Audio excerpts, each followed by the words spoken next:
Estamos de volta com argumento e agora prontos para conversar com o Procurador-Geral de Justiça, Gilberto Martins, que é o titular do Ministério Público no nosso estado.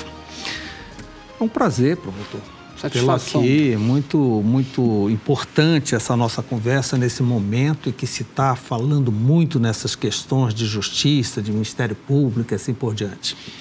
A lei de responsabilidade fiscal com relação ao quadro de pessoal, ela sempre foi um grande problema para os órgãos públicos de um modo geral. Como é que ela se enquadra no Ministério Público do Pará? Mauro, boa noite. O Ministério Público, ele foi contemplado com um percentual relativamente pequeno para um órgão que exerce sua atividade preponderantemente, atividade de serviço, de servidores, de membros.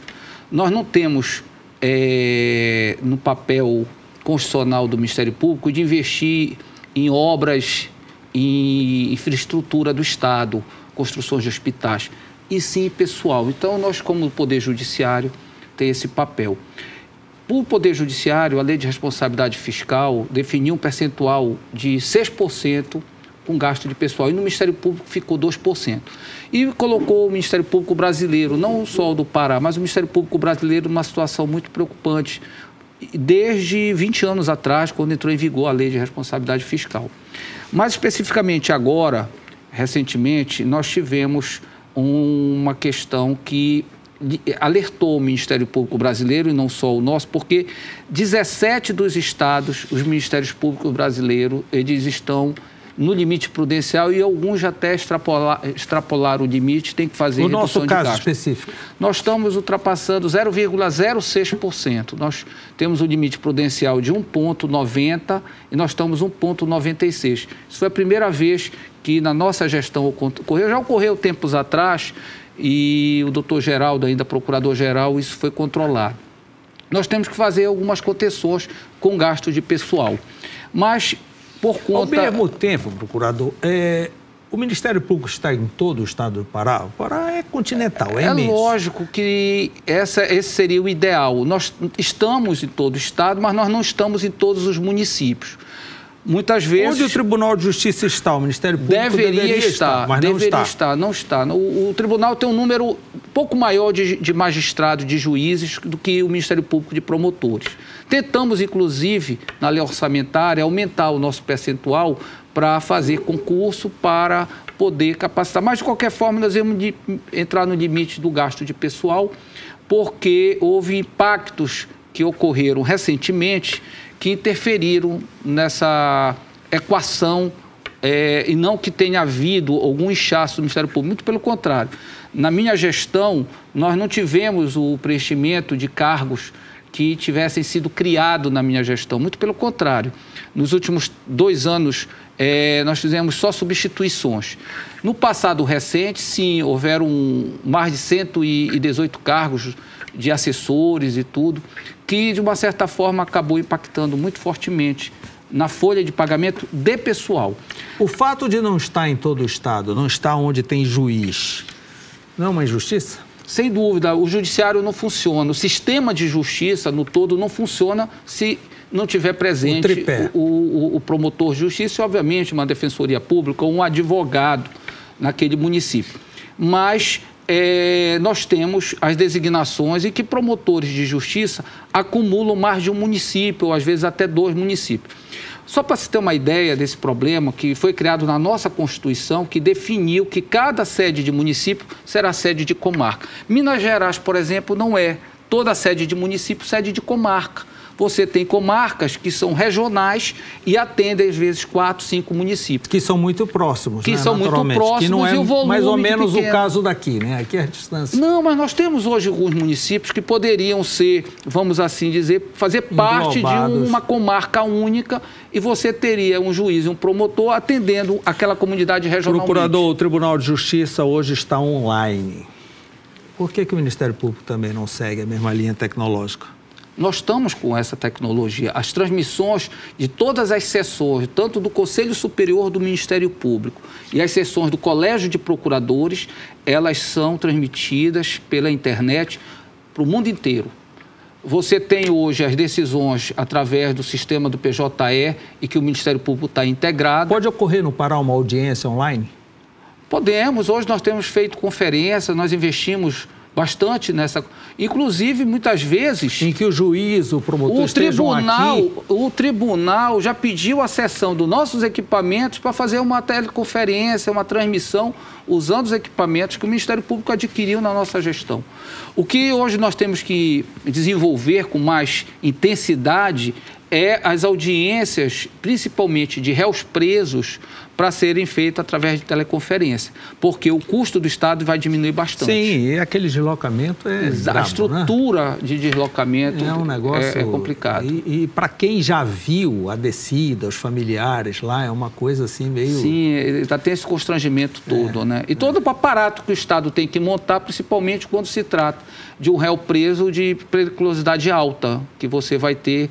Por falar em constrangimento, é comum no Brasil que ao ser instaurado um procedimento, que o Ministério Público instaura um procedimento contra uma autoridade, contra um famoso, coisa dessa natureza, ele mande logo uma cópia para a imprensa.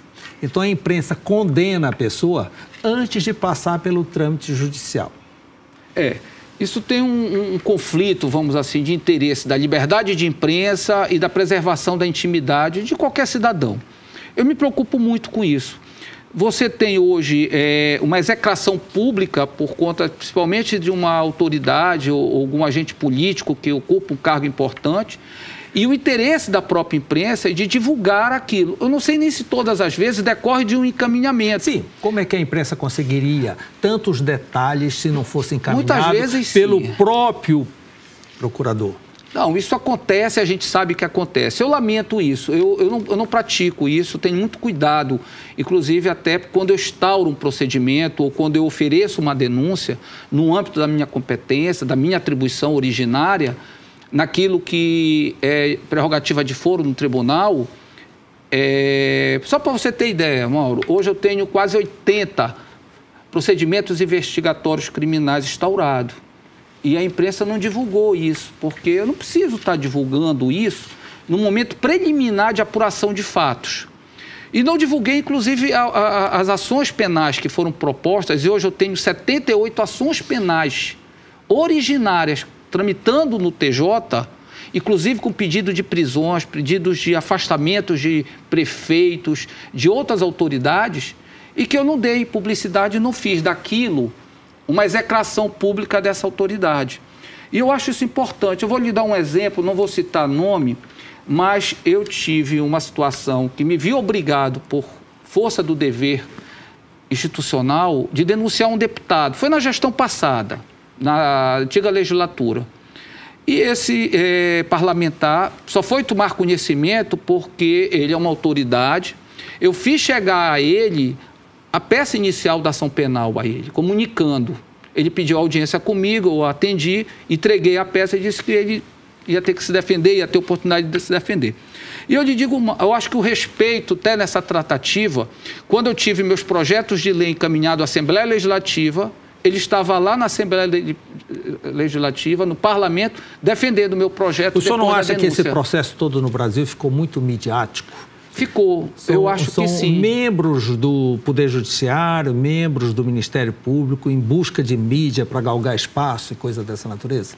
Olha, eu acho que tem situações que se amoldam a esse perfil que você está dizendo, mas eu acho que a grande maioria dos membros do Ministério Público, ele tem essa cautela, ele tem esse cuidado.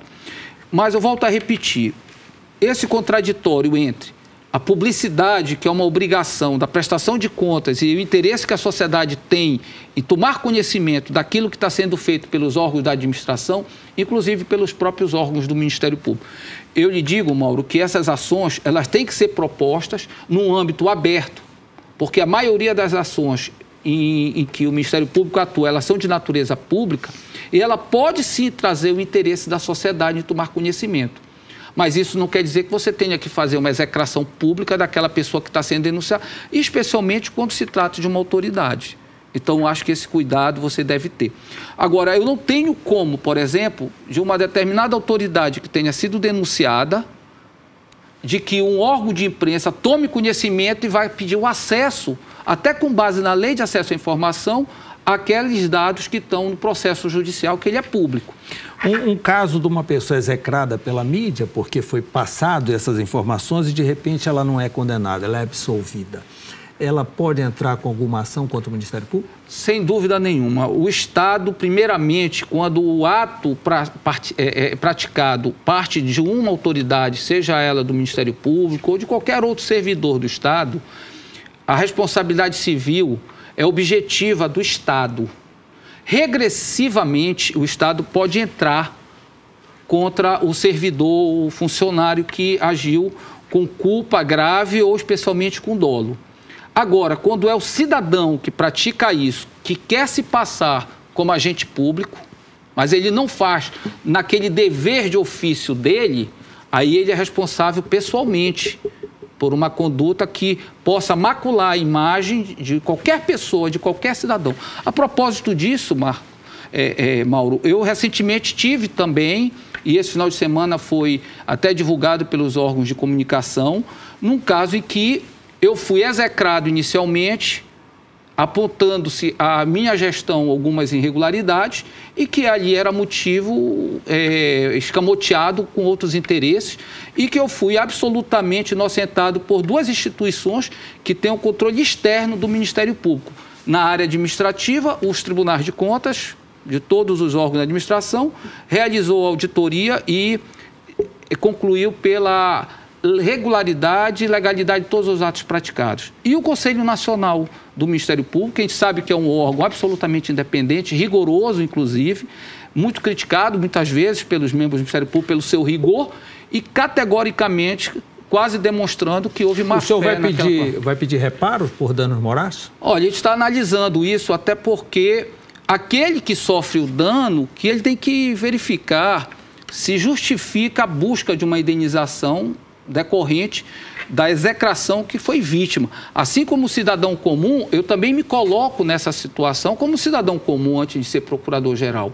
E se a minha imagem, a minha credibilidade possa ter sido arranhada, que eu acho que também isso não foi arranhada, porque eu acho que o nosso trabalho é um trabalho contínuo, permanente, de longo tempo, que muitas vezes essas tentativas elas se tornam tão infrutíferas que criam um ambiente... Não vale a pena o combate. Não vale a pena o combate.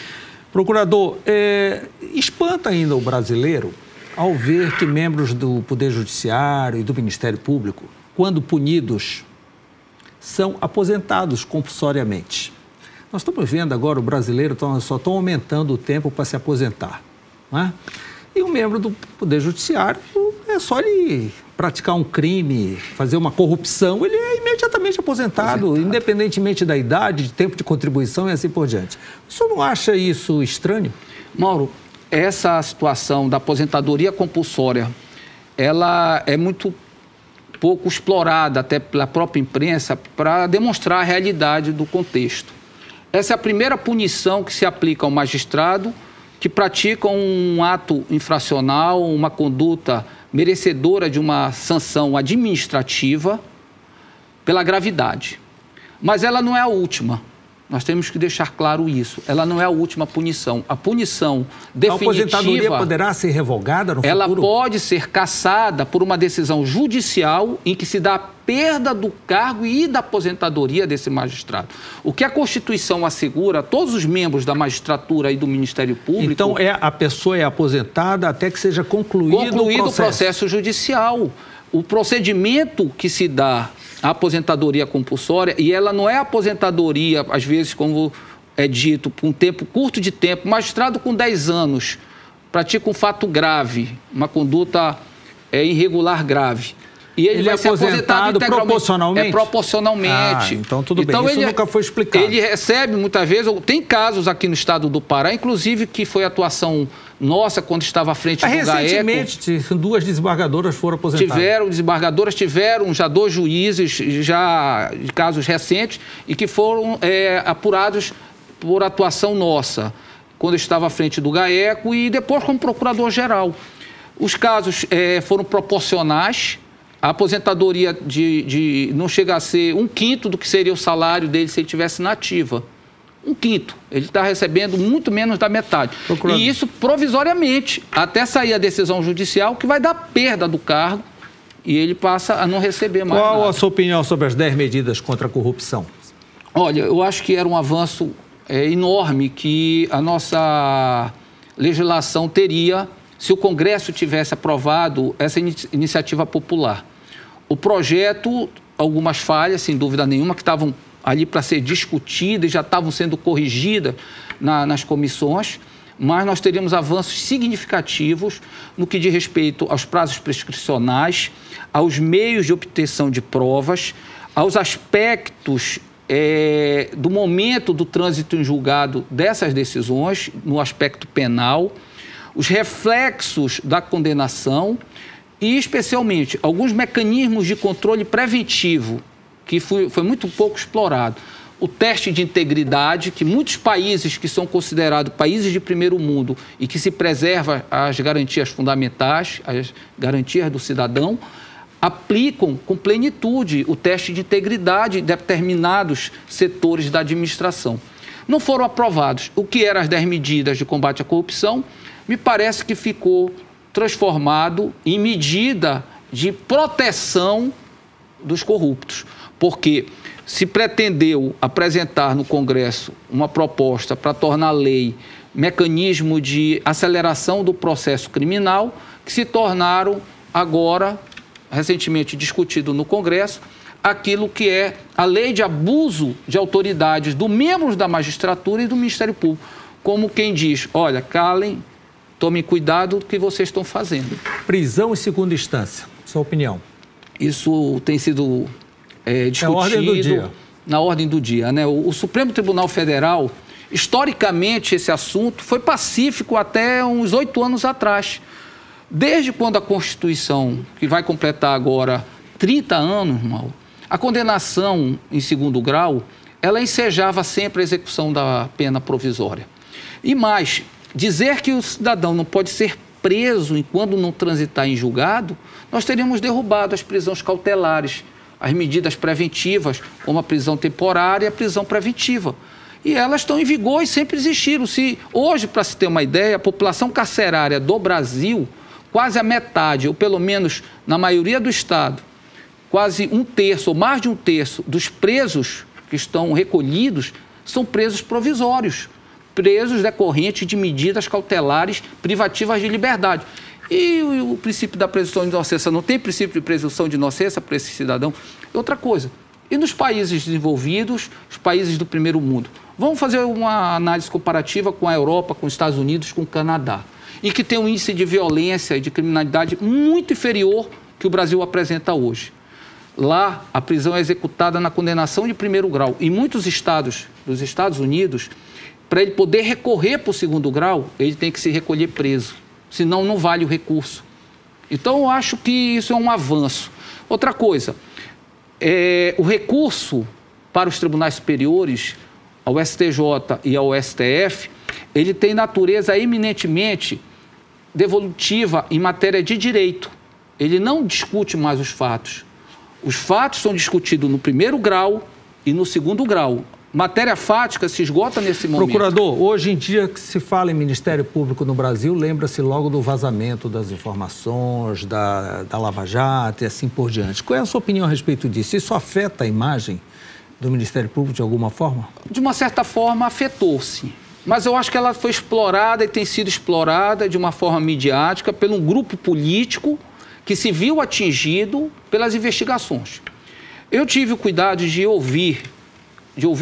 ler algumas transcrições que não demonstram que são verdadeiras, porque as publicações do Intercept, supostamente vinculada entre 2 interlocutores, pode ter sido manipulada e já foi dito que foi manipulada. E eu acredito até que foi manipulada porque uma das mensagens que foram divulgadas imputava a uma determinada procuradora da República, num determinado período, e que sequer ela era integrante do Ministério Público naquele período.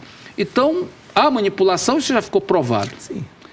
Nas delações também pode ter havido manipulação, nas gravações todas pode ter havido manipulação. A questão é que as provas ali obtidas, elas foram obtidas de meios legais, através de uma interceptação ou através de perícias feitas por órgãos de investigação do Estado que estão desvinculadas do Ministério Público ou do próprio Poder Judiciário, é da Polícia Judiciária. Inclusive, muitas delas pegaram autoridades que compunham aquele governo que tinham ingerência naquele órgão. A Polícia Federal é um órgão do Poder Executivo. O Instituto de Polícia Científica da União, ele é vinculado à Polícia Federal, que é um órgão do Executivo. As perícias vieram de lá. Ordem judicial. Esse é um aspecto muito importante, a questão dos vazamentos. Por quê? Nós temos que contextualizar da forma como essas provas foram obtidas para serem divulgadas. Provas ilícitas não são admitidas no direito brasileiro. A ilicitude está caracterizada como foram obtidas. Ela pode servir de base à instauração de alguma investigação contra essas autoridades? As gravações contra o então presidente Temer, feitas pelo empresário Joesley Batista, foram aceitas, tanto pelo Ministério Público quanto pela Justiça. E elas não foram obtidas de forma lícita. Não são. Aí que vem a diferença. As gravações ambientais em que o interlocutor as obtém, onde ele pessoalmente grava uma conversa e que ele é interlocutor... São lícitas. Lícita, absolutamente ilícita. Ela não tem nada de ilegal. A inviolabilidade das comunicações são telefônicas. O que poderia ser até classificado como ilícita se fosse um terceiro não interlocutor obtendo aquela gravação ambiental. Aí sim precisa autorização judicial. Mas se tiver a voz de quem denunciou... Perfeitamente válida. Procurador-Geral de Justiça, Gilberto Martins. Muito obrigado por essa nossa entrevista. Volte sempre, são sempre assuntos polêmicos e o senhor sabe que o Ministério Público está no palco. Então, o senhor sempre será solicitado. Eu estaria sempre à disposição, principalmente no programa tão bem representado por você, Mauro. Fico agradecido. Obrigado pela entrevista. Obrigado pela sua companhia. Nós estaremos de volta na próxima segunda-feira, no mesmo horário. Tchau.